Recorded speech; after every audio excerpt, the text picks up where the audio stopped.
Hi hello అండి. Good morning అండి అందరికీ. Welcome to Siriteja vlogs friends. ఎలా ఉన్నారండి అందరూ?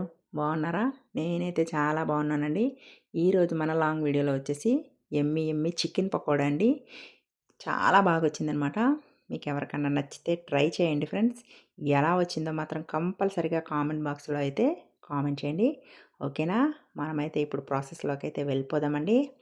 ఇదైతే 3 పావుల చికెన్ అండి. తీనిపావు అంటారు కదా, అట్లా. ఇది బోన్లెస్ చికెన్ అనమాట. చూడండి, దీన్నైతే ఒక 3-4 సార్లు వాటర్తో మంచిగా క్లీన్ చేసుకొని పెట్టుకున్నాను. ఇప్పుడు మనం ఇది కలుపుకోవడానికి ఒక గిన్నె తీసుకొని అందులో ఫ్రెష్గా దంచి పెట్టుకున్న అల్లం వెల్లుల్లి పేస్ట్ ఒక 2 టేబుల్ స్పూన్లు, 1/2 టేబుల్ స్పూన్ పసుపు, 3 టేబుల్ స్పూన్ల కారం అండి. చూపిస్తున్నా చూడండి స్పూను. ఆ స్పూన్తో 3 టేబుల్ స్పూన్ల కారం అనమాట.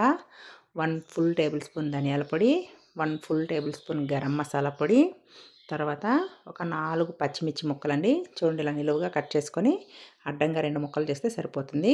తర్వాత కొత్తిమీర, పుదీనా, కరివేపాకు, ఇంకా ఒక 5 టేబుల్ స్పూన్లు అండి. నేను చూపిస్తున్నా కదా, ఆ స్పూన్తో 5 టేబుల్ స్పూన్ల కార్న్‌ఫ్లోర్ అయితే నేనైతే వేసుకున్నాను. తర్వాత ఇందులో ఒక హాఫ్ చెక్క నిమ్మకాయ అనమాట. నిమ్మకాయని కూడా ఇందులో పిండుకున్నాను. తర్వాత 2 ఎగ్స్ అనమాట. 2 ఎగ్స్ ఇందులో వేసుకొని రుచికి సరిపడినంత సాల్ట్ వేసేసుకోండి. నేను సాల్ట్ మీకు చూపించలేదు. వేసుకొని మొత్తం మంచిగా చేత్తో కలిపేసుకోండి. ఇది ముక్కకనేది ఈ ఫ్లేవర్స్ అన్నీ బాగా పట్టాలన్నమాట. పడితే మనకి చాలా టేస్టీగా ఉంటుంది. దీన్ని ఇప్పుడు మొత్తం కలిపేసి 1 అవర్ పాటు ఫ్రిడ్జ్లో అయితే పెట్టేసేయండి. చూడండి, 1 అవర్ తర్వాత నేను ఫ్రిడ్జ్లో నుంచి బయటికి తీసాను. తీసుకున్న తర్వాత స్టవ్ పైన కడాయి పెట్టుకొని కడాయిలో ఆయిల్ హీట్ అవ్వనివ్వాలండి. హీట్ అయిన తర్వాత దీన్ని పకోడీలాగా వేసుకోవాలి. మీకు కావాలంటే చికెన్ని చిన్న చిన్న ముక్కలుగా కూడా కట్ చేసుకోండి, నో ప్రాబ్లం. నేనైతే ఇంకా కట్ చేయలేదు. ఎలా తీసుకొచ్చారో అలానే కలిపేశాను అనమాట. కానీ చాలా టేస్టీగా వచ్చిందండి. ఓకేనా? ఆయిల్ అయితే బాగా హీట్ అవ్వనివ్వాలన్నమాట. బాగా హీట్ అయిన తర్వాత మీడియం ఫ్లేమ్లోకి మంటనైతే అడ్జస్ట్ చేసుకోండి. అంతే అండి. చాలా టేస్టీగా ఉంటుంది, యమ్మీగా ఉంటుంది. తినాలని కొద్దీ ఇంకా తినాలనిపిస్తుంది అనమాట. అంతే. నేనైతే ఆ రోజు చికెన్ బిర్యానీ చేశానండి. చికెన్ బిర్యానీతో ఈ చికెన్ పకోడా అయితే చేశాను.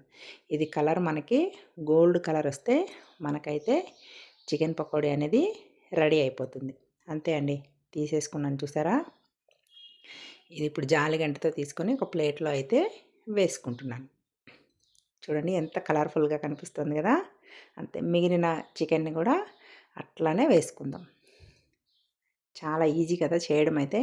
మనకు చికెన్ తెచ్చుకొని 1 అవర్ ఈ మసాలా అంతా పట్టడమే లేటండి. మనకు చికెన్ పకోడీ అనేది రెడీ అయిపోతుంది. చూసారా, చికెన్ బిర్యానీ చూపించాను. గుమగుమలు ఆడిపోతుందండి. నాకైతే నోరు ఊరుతుంది. మీకు ఎలా అనిపిస్తుందో చూడండి. మా వాళ్ళైతే నేను ఒకటి వేస్తుంటే ఇంకొక వైపు ఖాళీ చేసేస్తున్నారు. అంత బాగా వచ్చిందనమాట. చేయడం కూడా చాలా ఈజీ అండి. మీకు ఎవరికన్నా నచ్చితే మాత్రం కంపల్సరీగా ట్రై చేయండి. చూడండి, మరొకసారి మా చికెన్ బిర్యానీ అయితే చూపిస్తున్నాను. ఓకేనా? చికెన్ బిర్యానీతో ఈ చికెన్ పకోడీ అనేది కాంబినేషన్ అయితే చాలా బాగుంటుందండి. ఇంకా లాస్ట్‌లో ఫైనల్‌గా పచ్చిమిర్చి అనేవి ఆయిల్‌లో ఫ్రై చేసుకొని ఈ పకోడీ మీద గార్నిష్ చేసుకుంటే చాలా యమ్మీ చికెన్ పకోడీ అయితే రెడీ అయిపోతుందండి. అంతే అండి. చేయడం చాలా ఈజీ. మీరు ఎవరికైనా నచ్చితే ట్రై చేయండి. ఎలా వచ్చిందో కంపల్సరీగా కామెంట్ చేయండి. ఓకే అండి. Thank you for watching friends. Bye అండి.